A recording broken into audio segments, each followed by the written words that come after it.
21절부터 27절까지 말씀입니다.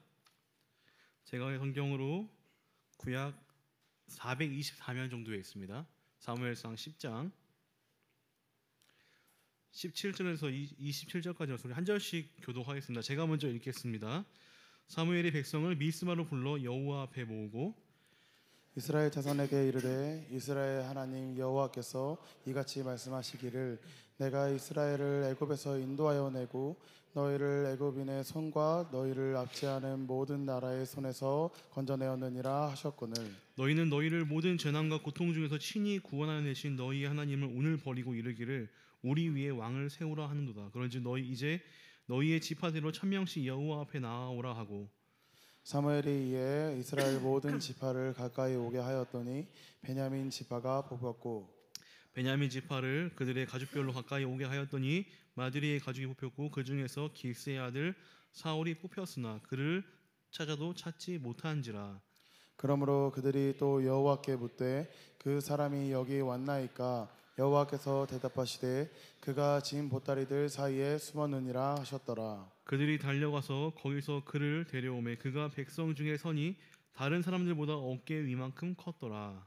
사무엘이 모든 백성에게 이르되 너희는 여호와께서 택하신 자를 보느냐 모든 백성 중에 짝할 이가 없느니라 하니 모든 백성이 왕의 만세를 외쳐 부르니라. 사무엘이 나라의 제도를 백성에게 말하고 책에 기록하여 여호와 앞에 두고 모든 백성을 각기 집으로 보내매 사울도 기브아 자기 집으로 갈 때에 마음이 하나님께 감동된 유력한 자들과 함께 갔느니라. 네, 함께 읽겠습니다.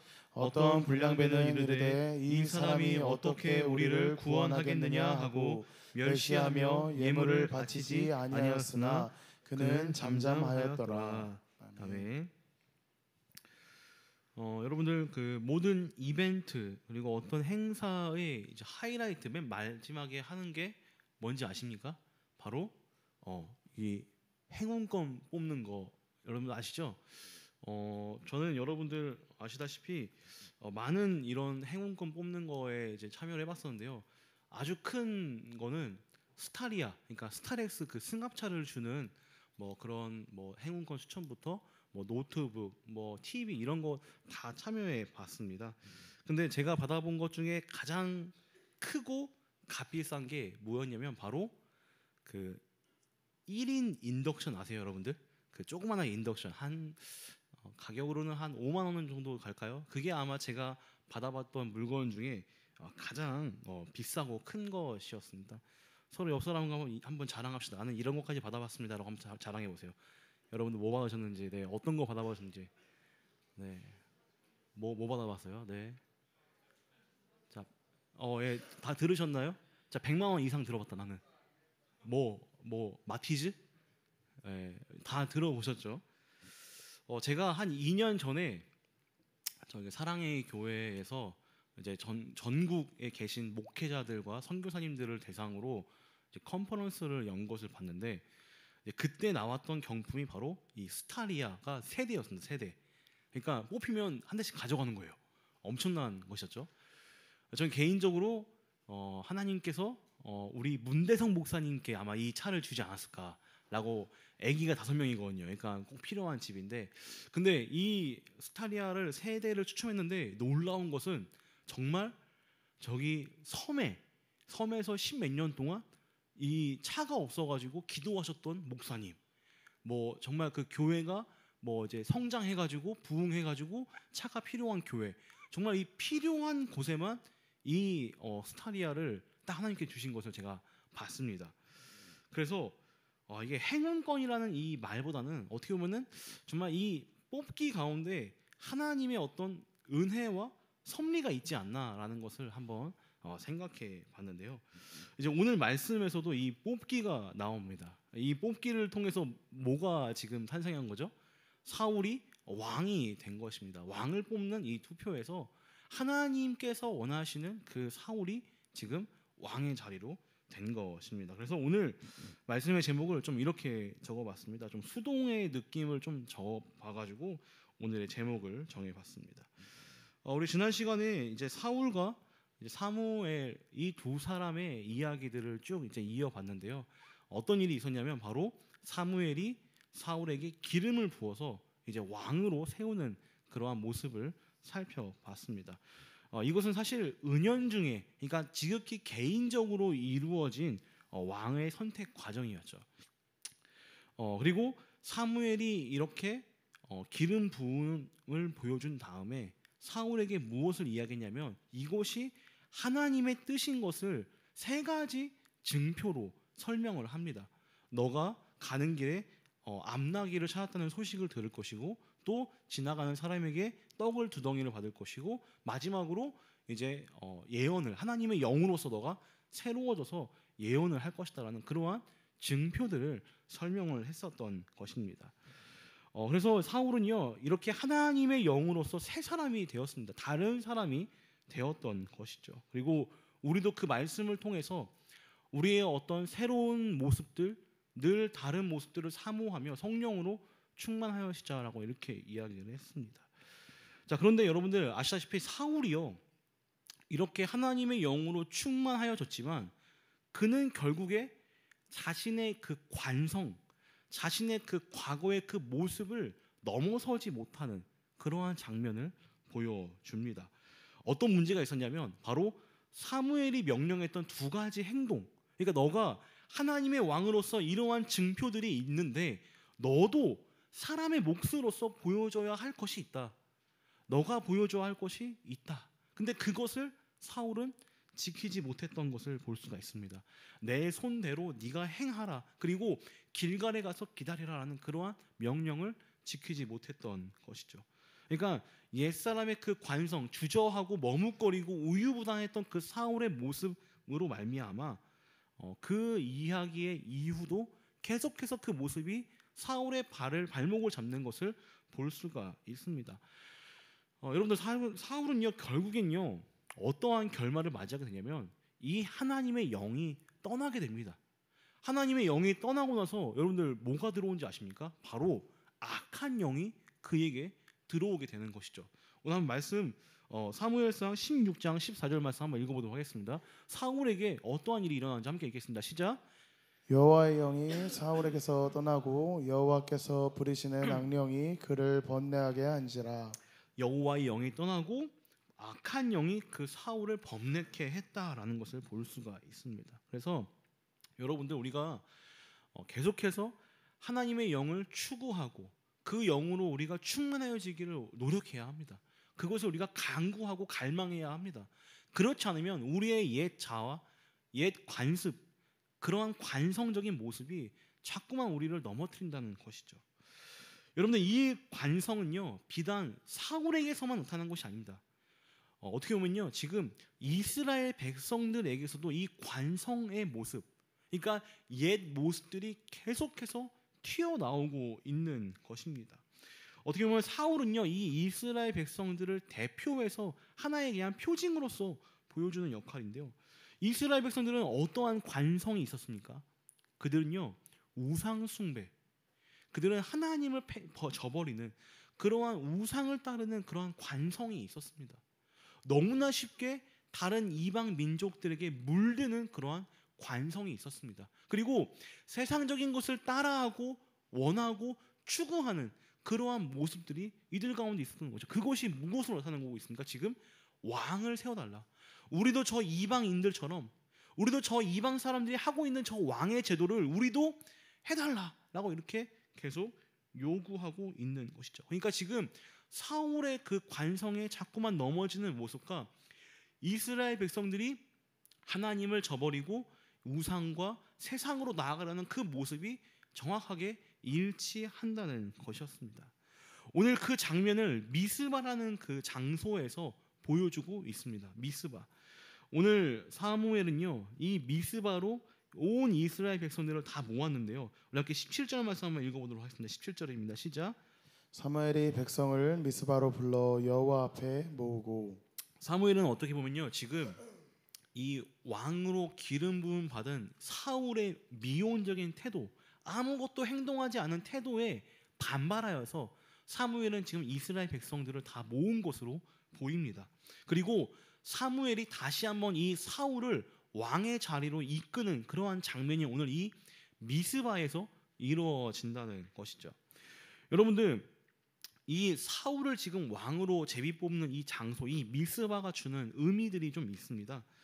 여러분들 7장을 보시면 기억나실지 모르겠는데 7장에서 이 미스바의 사무엘이 모든 이스라엘 민족들을 한 번 더 모았습니다. 그리고 그때 거기서 무엇을 했냐면 금식을 선포하고 하나님께 온전한 제사를 드리고 그들이 회개했던 그러한 역사적인 일이 이 미스바에서 있었습니다. 그리고 그들이 이스라엘 백성들이 이렇게 회개하고 기도하고 하나님께 온전한 제사를 드리고 그들이 회개를 선포했을 때 어떤 일이 일어나냐면 블레셋 백성들이 지금 이때가 기회다. 이 지금 이스라엘 백성들이 지금 무방비 상태로 지금 배고파하고 있는 이 상태가 기회다라고 해가지고 이 블레셋 사람들이 쳐들어오거든요. 근데 하나님께서 그 이스라엘 백성들을 힘을 주시고 또 이 블레셋 사람들을 물리치는 대승하는 그러한 모습이 오늘 이 미스바에서 7장에 있었던 것을 우리가 기억을 해야 합니다. 여러분들, 어떻게 보면요, 이 미스바는요 하나님께서 왕의 모습으로 블레셋을 물리치고 이스라엘 백성들을 인도하셨던 그러한 모습을 보여주고 있는 그런 의미 있는 장소라는 것입니다. 그런데 여러분들, 지금 이제 3장 7장에서 지금 10장으로 넘어왔는데 그 3장에 걸쳐서 어떤 일이 일어났냐? 다시 모인 이 미스바에서는요, 지금 이들이 우리는 더 이상 눈에 보이지 않는 하나님을 따르지 않겠다. 우리는 더 이상 하나님을 따르지 않고 인간 왕, 우리 눈에 보이는 왕, 우리 눈에 안전하게 보이는 그 제도를 우리에게 달라는 그러한 폐역된 모습을 보여주고 있다는 것이죠. 우리 함께 18절과 19절 말씀 한번 읽어보도록 하겠습니다. 18절 19절입니다. 시작.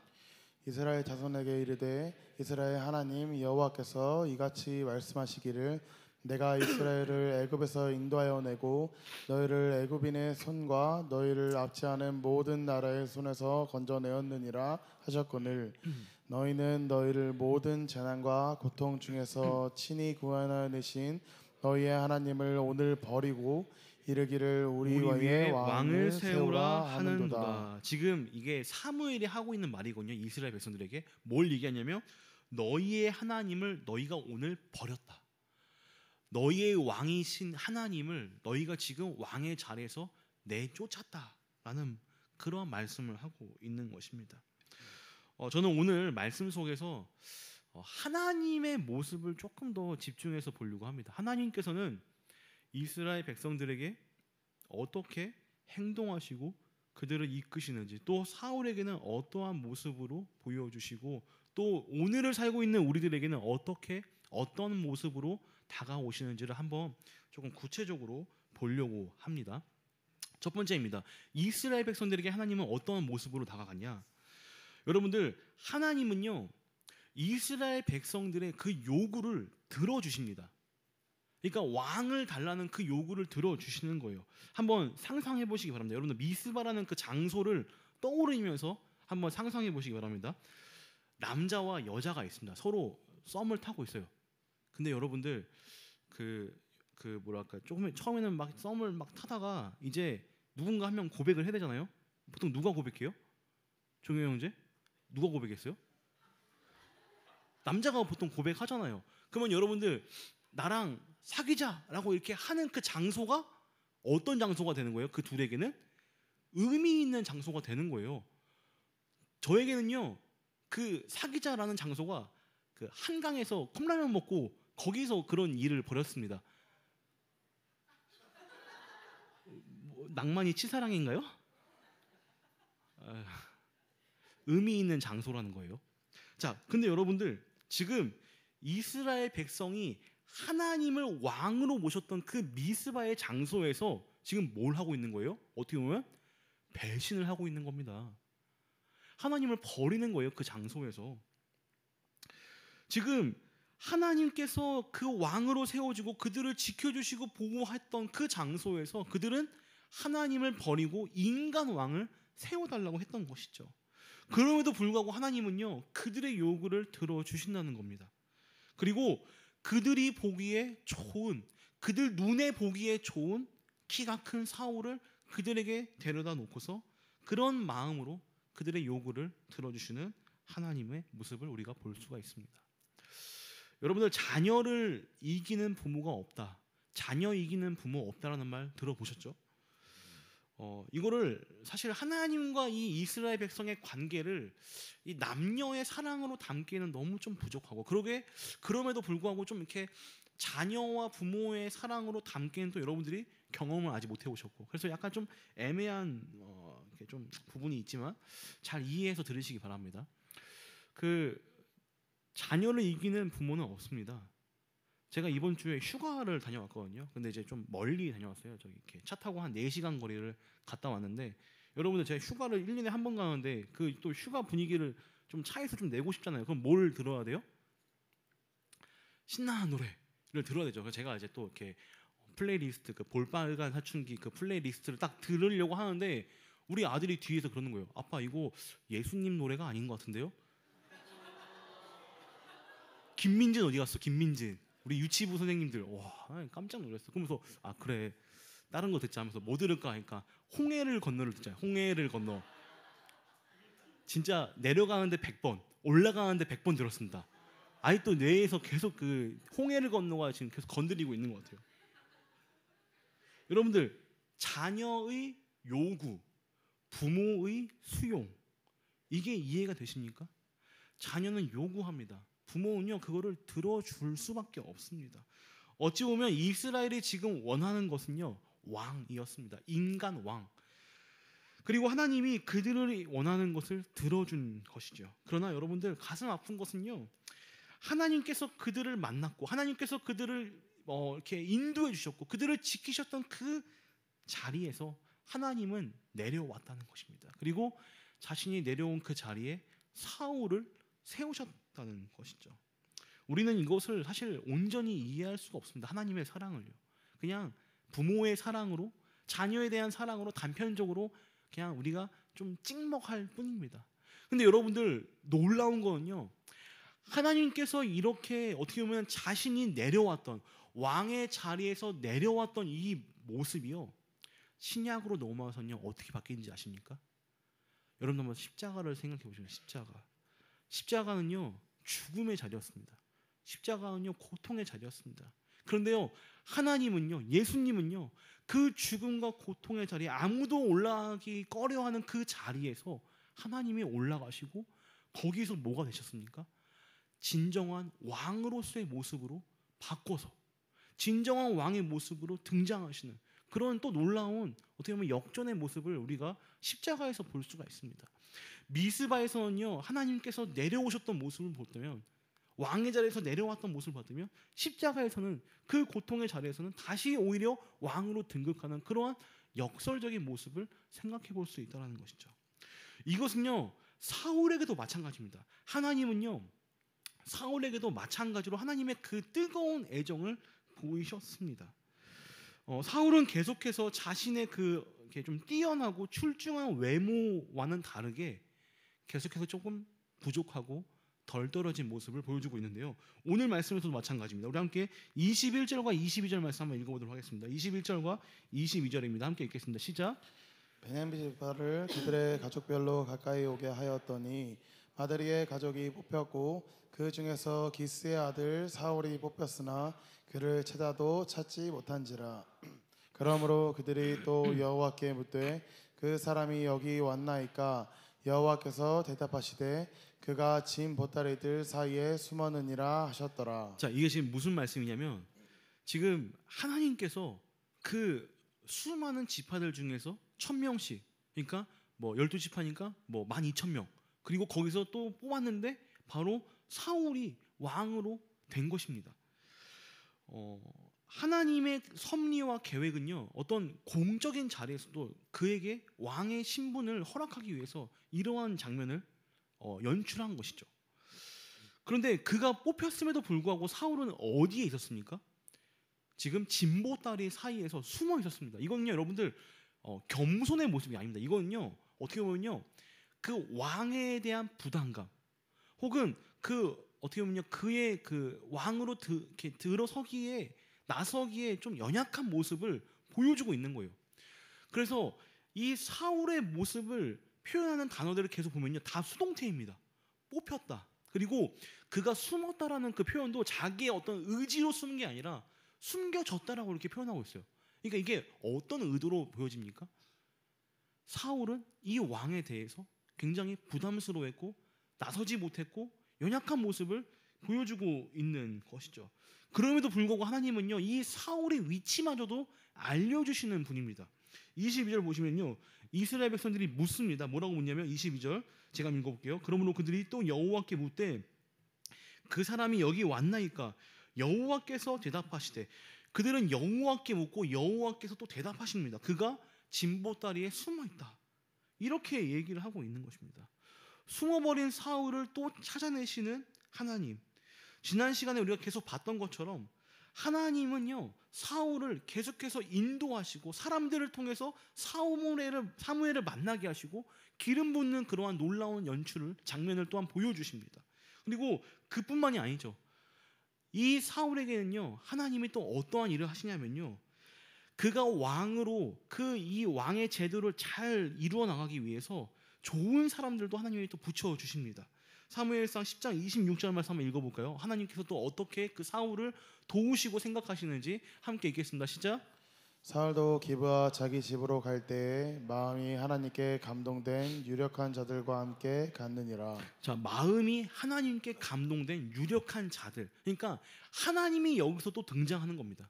하나님께서 마음을 감동케 하셔서 좋은 사람들을 이 사울에게 붙여줘가지고 어떻게 보면요, 개국 공신들을 그 사울과 함께 그의 집으로 보냈던 장면을 볼 수가 있습니다. 하나님은요, 사울에게 기름도 부어주시고 그 수많은 사람들을 뽑아서 그를 왕으로 세워주시고 또 좋은 사람들마저도 붙여주시는, 그러니까 그런 놀라운 하나님의 섭리와 계획과 어떻게 보면 사울에 대한 그 애정을 우리가 하나님께서 볼 수 있다는 것입니다. 우리는 왜 하나님이 이렇게까지 하시는가라는 생각을 해야 합니다. 왜 하나님이 이렇게까지 하시는가? 우리는요, 하나님을 이해할 수가 없습니다. 온전하게 그분이 하신 일들, 그분의 생각, 그분의 의도는요, 우리는 정말 모릅니다. 오히려 우리는 그냥 그 의도에 당할 뿐입니다. 우리가 그 하나님의 의도와 마음과 그 생각을 이해할 수는 없습니다. 그러나 여러분들, 하나님은요, 그렇다고 해서 자신의 그 의도와 생각을 우리들에게 안 보여주시고 꽁꽁 감추시는 것은 아닙니다. 이게 좀 뉘앙스를 잘 이해해야 돼요. 우리가 하나님을 온전히 이해할 수는 없지만 그렇다고 해서 우리가 그것을 아예 모르는 건 아니라는 거예요. 하나님께서는요, 그 자신의 마음과 우리에 대한 그 각별한 애정을요, 우리가 알 수 있게끔 보여주시는 여러 장치들을 만들어 놨습니다. 왜 하나님이 그렇게까지 이스라엘을 생각하시고 왜 하나님이 그렇게까지 사울을 생각하시는지 우리는 말씀을 통해서 조금 이해할 수 있다는 것이죠. 여러분들, 우리에게 하나님은 어떤 일을 하셨습니까? 이스라엘에게는요, 그 애들의 요구를 들어줬습니다. 사울에게는요, 좋은 사람과 공인된 자리들을 만들어줬습니다. 우리들에게는 하나님이 무슨 일을 하셨습니까? 예수 그리스도를 이 땅에 보내주셔서 그 예수님으로 말미암아 우리들에게 그 사랑을 알려주신 하나님을 우리가 알 수가 있다는 것이죠. 여러분들, 믿음은 사실 다른 게 아닙니다. 믿음은요, 하나님이 여러분들에게 각별하게 관심을 가지고 있다는 것을 아는 것입니다. 그것이 사실은 믿음의 본질이라고 볼 수가 있습니다. 그것은요, 어떠한 물증과 실증과 여러분들의 손에 뭔가 쥐어져 있는 그러한 내용들로 이루어지는 것이 아니라 하나님께서 역사 속에서 이루시고 행하신 것들을 바라보면서 우리가 그 하나님의 행하심을 인정하는 그 행위가 바로 믿음이라는 겁니다. 우리들에게 하나님이 어떠한 일을 행하였는가? 여러분들 한번 생각해 보시기 바랍니다. 하나님이요, 우리들을 위해서 무엇을 하셨는지, 제 개인적인 얘기지만 제가 요즘에 좀 이렇게 삶에 대해서 많이 생각하고 있어요. 인생이 무엇인가? 두 가지 포인트가 있는데 하나는 이겁니다. 이번 휴가 때 저희 할머니가 85세, 86세 나이가 많이 드시고 귀도 좀 잘 안 들리세요. 그래서 할머니를 거의 한 2년 만에 만났는데 1년 넘게 만났죠. 근데 우리 둘째 딸이 그러는 거예요. 할머니랑 같이 차를 타고 가는 길에서 이런 얘기를 하는 겁니다. 엄마한테 얘기해요. 왜 할머니는 늙었어? 이렇게 물어보는 겁니다. 왜 할머니는 늙었어? 근데 저희 아내가 이런 답변을 했습니다. 할머니는 이 세상에 빨리 오셔가지고 늙으신 거야. 근데 저는 약간 여기서 희한하게 뭉클 하더라고요. 두 번째 이야기는 이겁니다. 제 사촌 여동생이 한 명 있는데 뭐 저보다 나이는 한 4살 정도 어린 여동생이 있는데 그 친구가 한 3년 전에 결혼했어요. 근데 남편은 34살밖에 안 된 아주 한창인 나이인데요. 금요일 날 뇌출혈로 의식을 잃었습니다. 그냥 한순간에 자다가 일어나는데 못 깨어났어요. 지금 중환자실에 있습니다. 할머니에게서는 그 생명의 어떤 길고 그 생명의 그 뭐라 할까요? 그 주는 의미가 있다면 또 이 사촌 동생의 그 남편에게서는 죽음이 주는 또 의미가 있더라고요. 여러분들은 어떻습니까? 여러분들의 하루는 어때요? 여러분들의 인생은 어떻습니까? 하나님은요, 우리에게 생명을 주셨습니다. 그 삶을 살으라고 우리들에게 생명과 시간을 주셨습니다. 에너지를 주셨습니다. 근데 여러분들,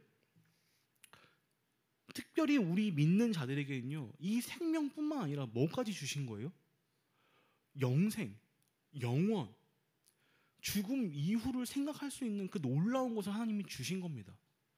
여러분들, 우리가 지금 오늘 이 이스라엘 백성들과 사울의 어떤 연약한 모습들을 넘어서기 위해서는요, 사실 이 영혼을 바라봐야 됩니다.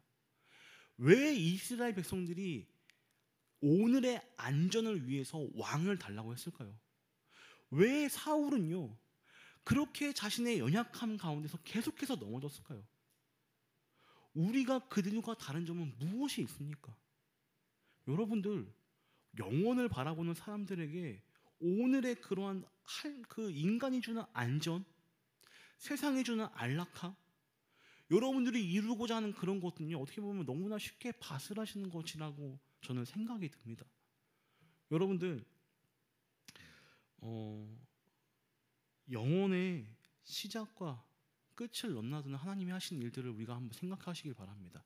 하나님이 여러분들의 모든 것을 아시고 여러분들을 만드셨고 여러분에게 생명을 주셨습니다. 그리고 여러분들, 하나님이 여러분들을 모든 그 인생길 가운데서 인도하신다는 것을 여러분 믿으시길 바랍니다. 그러한 고백이 있을 때에 여러분들, 우리는 하나님을 온전히 의지할 수 있는 것입니다. 지혜로운 사람은요, 이것을 아는 사람입니다. 이스라엘 백성은요, 눈앞의 안전만 추구했던 사람들이고 사울은 내일의 불안과 걱정 때문에 늘 주저하는 사람들이지만 여러분들, 하나님은요, 이들의 모든 것을 아시고 그들을 가장 좋은 길로 인도하셨습니다. 그리고 오늘도 하나님은요, 우리들에게 가장 좋고 가장 안전하고 무엇을 의지해야 되는지 알려주시는 그러한 하나님으로 오늘 우리에게 말씀하고 계십니다. 부디 여러분들, 이 유한한 인생 속에서 전능하신 하나님을 찾으며 그분으로 인한 진정한 행복과 기쁨과 안전을 누리시길 주님의 이름으로 축원드립니다. 우리 이 시간 함께 일어나서 함께 하나님을 찬양했으면 좋겠습니다.